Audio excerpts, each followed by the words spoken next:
is going on? Welcome to No Chill Promos. How y'all doing? Hope having a blessed Wednesday if you're watching this. Before I get started in this video about the whole Karrion Kross Scarlett situation, I just want to do a quick shout out to all subscribers to the channel and to the followers on Rumble. 410 here on YouTube. 90 more, and once I reach 500, I'll drop the TNA Mount Rushmore video for you guys. Let you guys know who I feel is the greatest of all time when it comes to TNA, right? But we'll cross that bridge when we get to it. But nonetheless, thank you to all the people who recently subbed, continue to sub, continue to like and comment. I appreciate it, because I'm not going to come on here and beg and plead for, please like and subscribe to my channel. I'm not doing that. Absolutely not. I have too much pride in myself to do that, to beg. You know, I figured if I do a good enough job and I entertain people as best I can, people will naturally want to like the video or comment. So thank you to the ones that do like and comment. Once again, I really do appreciate it, and for real.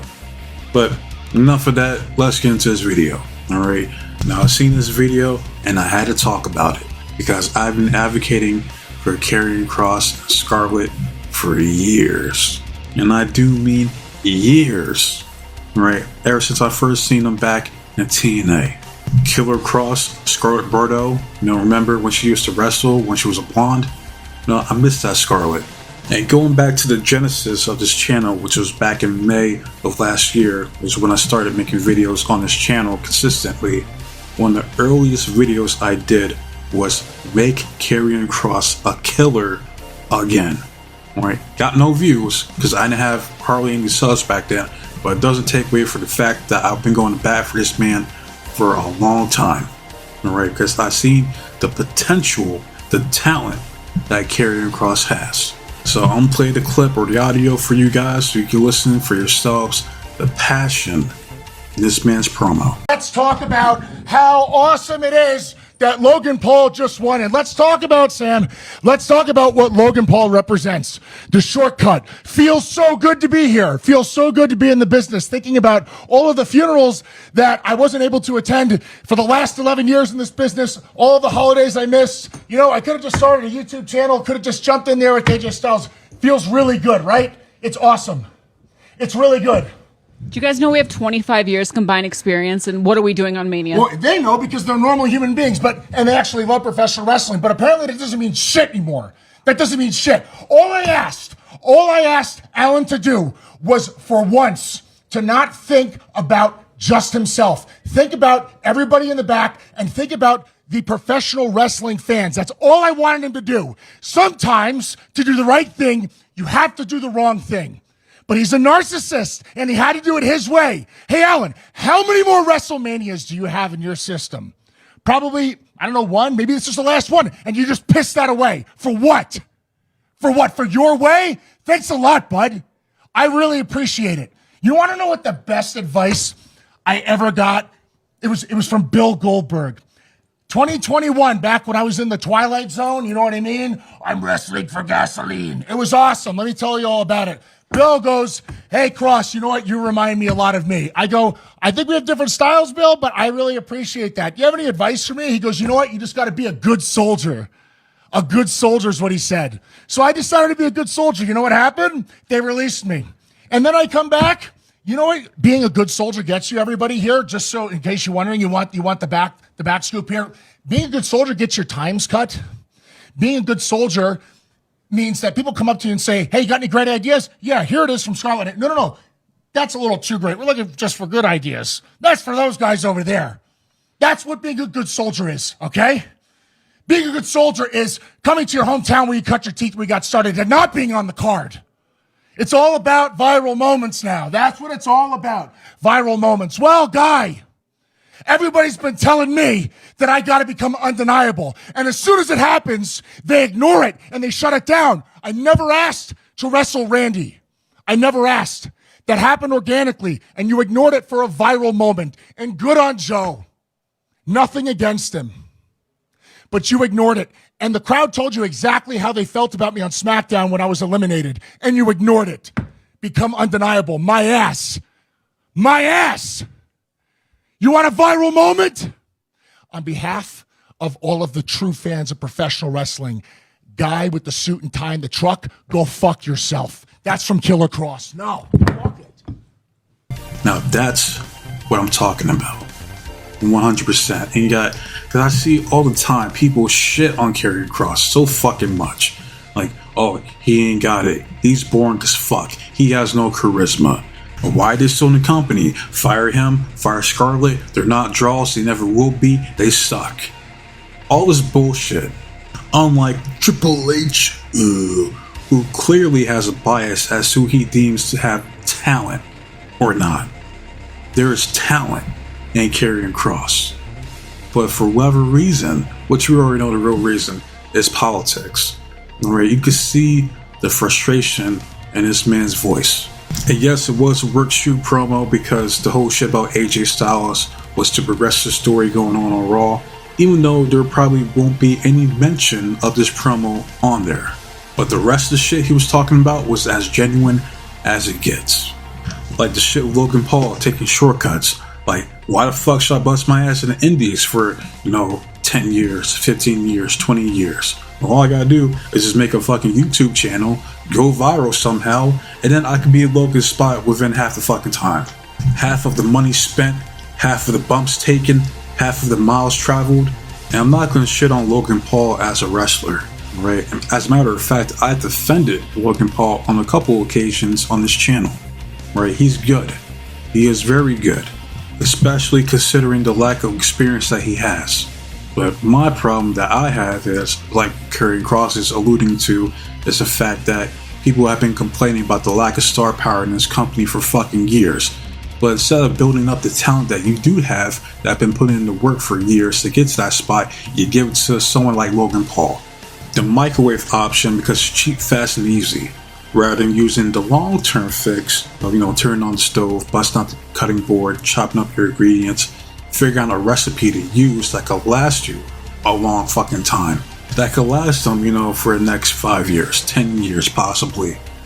Fortunate for them, Logan Paul is young, but he doesn't need the WWE.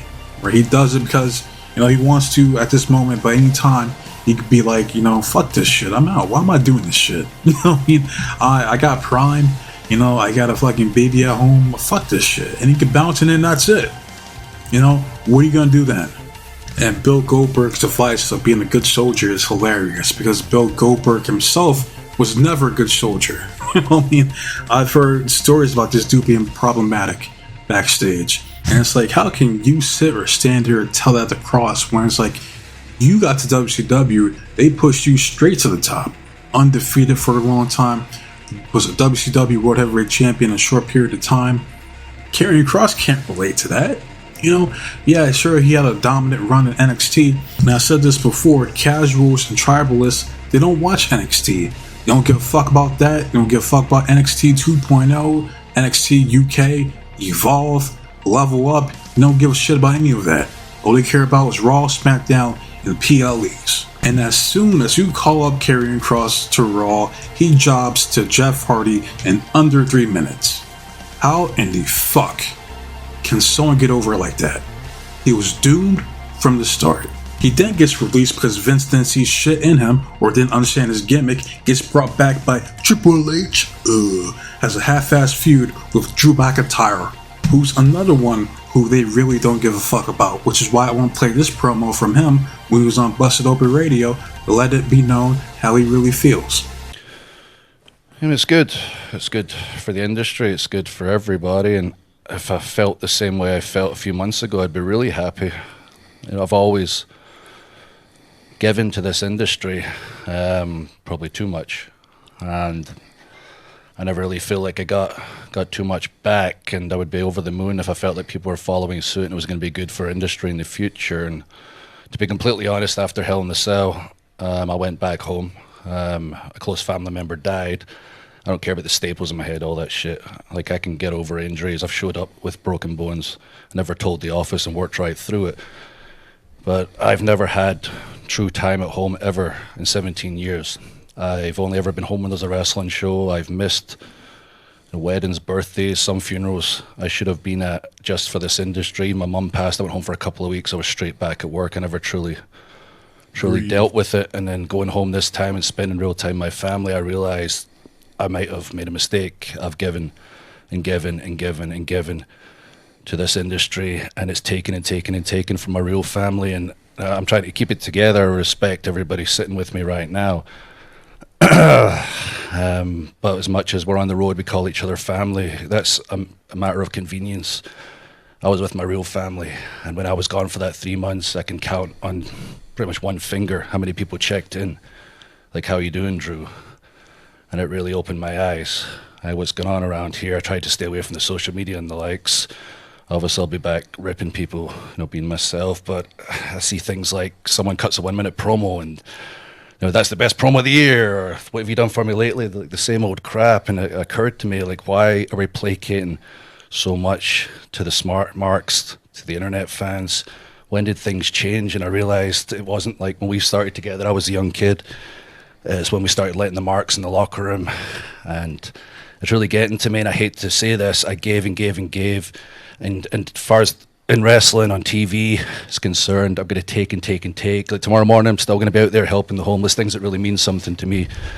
But when it comes to Drew McIntyre on TV, Drew McIntyre in general, I really hate to say this because I didn't believe it till the past, until I saw the proof right in front of my face, the lack of contact, and the look in my family's face, and realizing everything that I've missed, that I'm just going to take from now on. I'm going to leave this industry. I won't be one of those guys when I was a kid in the locker room during the indies, so we're just chasing that last paycheck, just chasing that last shot of glory. Please remember me.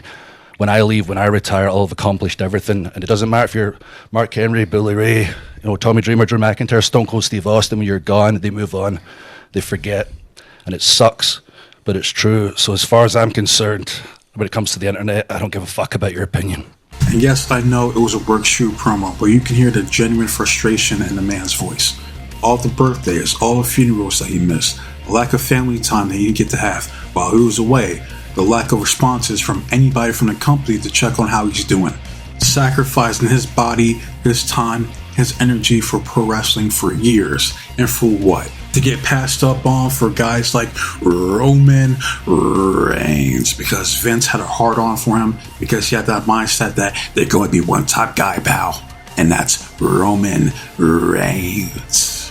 You didn't go from Roman to the American cuck Cody Rhodes, who the moment he goes up against an actual star like John Cena, despite how much I don't like John Cena, he is a star. He gets outclassed, outshined, and exposed for the mid-Carter piece of trash that he is and always will be. Shocker. Why am I not surprised he got booed at WrestleMania? Because he fucking sucks. He was in a position he should have been in the first fucking place.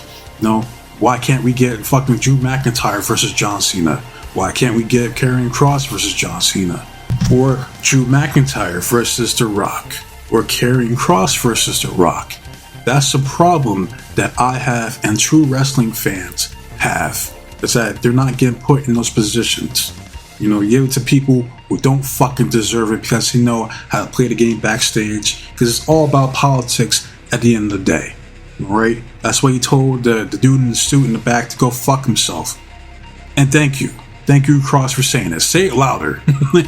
Say it to the high heavens because it's so fucking true. It doesn't matter how talented you are, how strong you are, how good looking, how charismatic you are. If someone backstage who's high up doesn't like you for whatever petty ass reason, you ain't getting pushed. Just look at L.A. Knight. Yeah, for instance. They bring him up, didn't really do shit with him in NXT. They made him a manager for Maximum Male Models. He overcame the feud with Bray Wyatt because the whole stigma that Bray Wyatt bears his fucking opponents. He overcame all this. He organically got over, and for what? Just so they can feed him to Roman Reigns because, oh no, that spot is reserved for Cody Rhodes. Nobody else can go over on Roman because we're saving that big moment for Cody. And look what that got you. The moment he loses the belt, people stop giving a fuck. Like, why am I not surprised? His bitch ass story is fucking over. Learn from your mistake. Never put the title on him again. And they have options to choose from to rotate to be in that top spot. You have someone like Drew McIntyre, who all he fucking needs is Broken Dreams back, which they own the rights to, but yet they refuse to give back to him. The only reason I can think of is politics, because there's no logical reason why you wouldn't want to give Drew McIntyre his best theme song ever. You have LA Knight, yeah, who been ready. This man has been ready to be in that top spot, but again, politics continues to hold him down because someone back there doesn't like him. And I know one of those people is Triple H, and I'll keep on saying it because it's evident Triple H does not like LA Knight. He doesn't.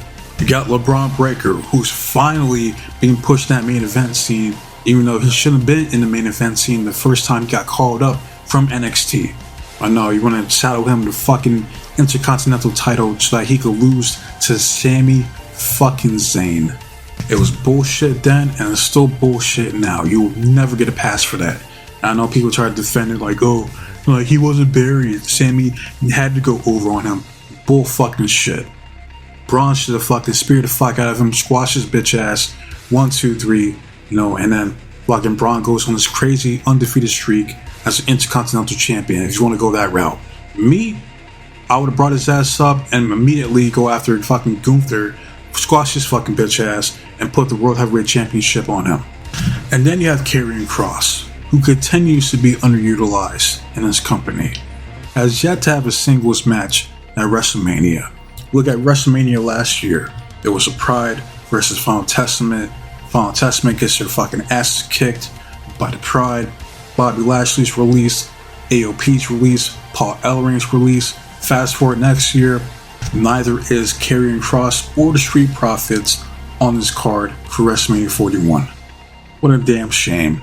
And why isn't Scarlett wrestling? She said it herself that combined they have over 25 years of wrestling experience. But yeah, they don't want to use her. They'll use someone like Maxine Dupree, or they'll try to train fucking Kathy Kelly to be a wrestler, rather than use the wrestler that they do have in Scarlett.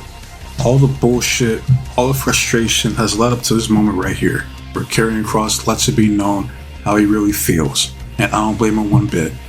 Now the question is anything going to come from this? Probably not, which proves his point, to where even when you come undeniable, they ignore it. They don't care, because it's not Karrion Kross who they want to be undeniable. They want Cody Rhodes to be undeniable. They want Gunther to be undeniable. They want Rhea Ripley to be undeniable. Fuck everybody else. Right? If they happen to get over, they'll give them a half-ass push. And let this shit be a wake-up call to other talents who aren't being used. Like Carmelo Hayes, like Austin Theory, like Santos Escobar, like Andrade, who do what they need to do. They show up week after week after week. They wrestle, they put their bodies on the line, and for what? To get overlooked, to be stepped on, to be buried. You have Carmelo Hayes, he gets pushed in NXT, you break his ass up. You can't even give him the United States Championship. What you do instead is have him win the Andre the Giant Battle Royal, as if any good has ever came from that meaningless match. And I've seen a meme going around, if I'm not mistaken, that all the previous winners for the Andre the Giant Battle Royal were either released or they never got pushed. You got Austin Theory, who was at one time Vince's protege. You saddle him in this fucking bullshit, meaningless tag team, A-Town Down Under with Grayson Waller. It's overstaying his welcome. You have Andrade, who hasn't done shit ever since he left AEW. You have Santos Escobar. They took away Legado del Fantasma. Electro Lopez got released. He has nothing going for him. And I just think back to the interview with Shelton Benjamin and William Garcia, when Shelton was talking about the advice Stone Cold gave to him, that it's better to ask for forgiveness than to ask for permission. And I believe in that. I really do. You're better off taking risk, and if you get over with the crowd, then it works. Then you go backstage, you apologize and kiss ass to whoever. I'm sorry, I went to business for myself, took liberties, but it worked. I had to make some noise, or you're just gonna keep going along, doing what you're doing, and eventually your ass gets released, and then you wonder what the fuck happened. And before I head out of here, I just want to say thank you to Karrion Kross, even though I know he won't see this. or some of the wrestlers that I mentioned in this video, you'll never see this. But thank you, because I am one of those true pro wrestling fans that want to see people like him be at least given a chance to succeed. But he can't even get that. And people wonder, like, oh, why is Kross still here? He's never got over. He sucks. It's because he's never had a fucking chance to get over. That's fucking why. And you can tell there's somebody back there that's high up that doesn't see anything in Karrion Kross. They don't like him.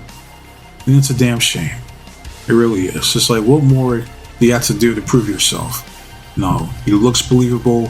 He's jacked. He can cut a promo. He has charisma despite what dumbasses might say. Right, there's something there. There is talent in Karrion Kross.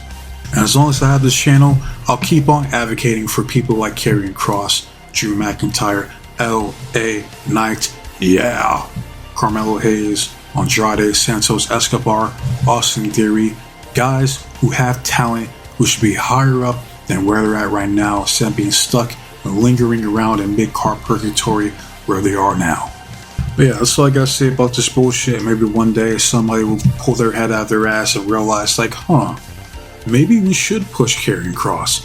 What's the worst that can happen? To those who go out their way to like and comment on my videos, thank you so very much. To those who go out their way to dislike my videos, keep doing you. I find it hilarious, right? Because I don't give a fuck. As far as the next video, I'll probably do the NWA show from last week, and then I'll finish up the Raw after Mania next. So, plenty of shit I gotta do. And plus, y'all want me to watch WrestleMania 41, so at some point, I gotta sit down and watch this bullshit so I can do a review for you guys, alright? Try to watch it sometime this week, maybe this weekend, I don't know. I'm not sure. Well, I don't know about this weekend because there's Rebellion, so I don't fucking know. I'll watch it at some point, alright? I got you guys. Because all y'all unanimously want me to watch it, so I'm like, damn. I'm like, fuck, alright, fuck it. So, wasting off you guys' time. So, with that said, be safe, be blessed, take care of yourself, protect you and yours, your loved ones, stay warm, stay dry, stay frosty, but most importantly, trust in God. God be with you. I'm out of here. Until next time, adios.